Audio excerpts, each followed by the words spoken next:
All right.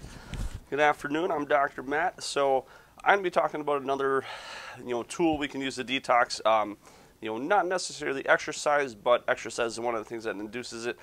Is sweating. And so, just like anything we talk about, you can do all sorts of research, find what you want to find on the internet.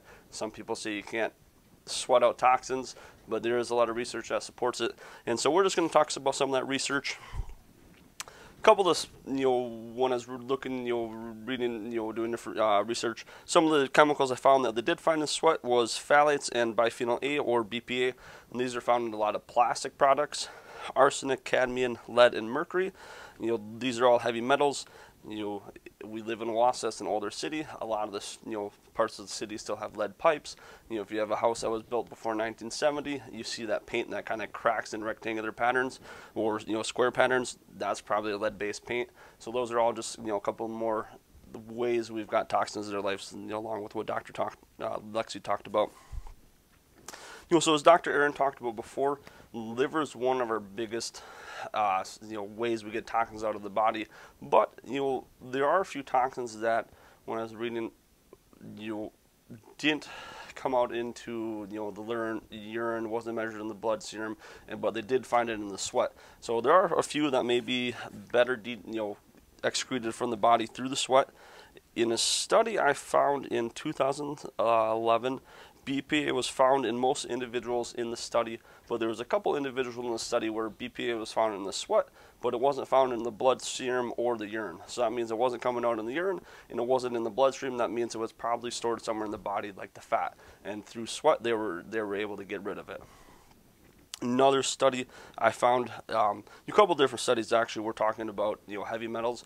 Some of the studies, heavy metals seem to be more prevalent in the sweat than it was, again, in the blood or the urine. And so, a couple of those were, cadmium for sure was found more in the sweat. Lead was found in the sweat and in higher concentrations than somebody that was doing more of an endurance type exercise instead of an intense one. Probably because you're sweating for a longer period of time, more chances to get it out of the body. One of the ones, too, you're more likely to have higher concentrations of the heavy metals in your sweat if you're exposed to, heavy metals more often, either through, your work environment, your living situations. If you have more environmental exposure, sweating may be a better, an option where you get a lot more of it out compared to some other ones. Another one I found, one case report I found was that repeated sauna use brought the mercury levels down in this individual back to normal. And so, if you have a lot of high toxicity of mercury, that may be something that you'll do a little research on and look into for yourself. So what are some ways to sweat? Obviously there's the exercise. The exercise, we're bringing up the internal body temperature. Our brain will start giving us signals to start producing sweat to kind of, once we start sweating, the sweat evaporates. That's how we cool ourselves down. So that's the way we can do it. Like I said before, longer duration of exercise seem to get more lead out of the body, but all sorts of exercise are good. Another way to bring out sweat in the body is through kind of external heat source. Sauna is a big one. Sauna has a ton of different health benefits, but it does induce a lot of sweat. How to use a sauna? Most research when you look at saunas is done between 15 and 20 minutes at about 170 degrees, Fahrenheit. And so, obviously most people can't just go in a sauna, sit there for, 20 minutes, 170 degrees and be just fine. It's something that usually you have to build up into. Sauna use is one that, the more often you use it, and usually the better the health benefits go.